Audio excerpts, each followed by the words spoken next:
ভাই এখানে কি করছো? এই ফল কেটেছে, কাটিং মান্ডা ফল কেটেছে। এই কালো বুয়া গুলো মানে বাছাই করে বের করতে হচ্ছে।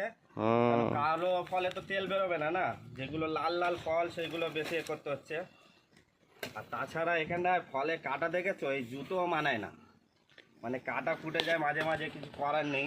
এগুলো বুয়া চেক করে গাছে কিরকম পাউটাও। সে বেতনের কথা বলে আর লাভ নেই, কোনো 1 মাস দিলে আর 6 মাস দেয় না। এই হচ্ছে মালয়েশিয়ার অবস্থা, ঠিক আছে।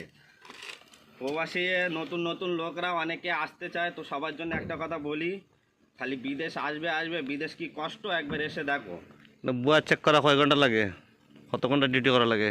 এই সকাল 8টার থেকে শুরু করে নিয়ে সন্ধ্যে 6টা অবধি, কোনো সময় 7টাও বেজে যায়।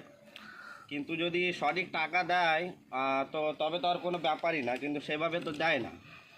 দুঃখের বিষয় হচ্ছে এই জায়গায়।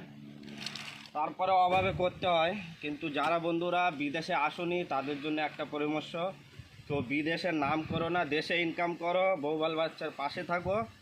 বিদেশ কি কষ্ট সে যে হয়েছে সেই জানে। প্রতি মাসে কত টাকা পাঠাইতে পারো বাড়িতে? যায় প্রতি মাসে 15,000 20,000, কিন্তু অনেকে ভাবে বা ফ্যামিলির লোককেও বোঝানো যায় না, মনে করে প্রতি মাসে লাখ লাখ 50,000 টাকা ইনকাম করি। কিন্তু কত কি বেতন পায় আমি তোমাদেরকে সবাইকে দেখাবো এই মাসে।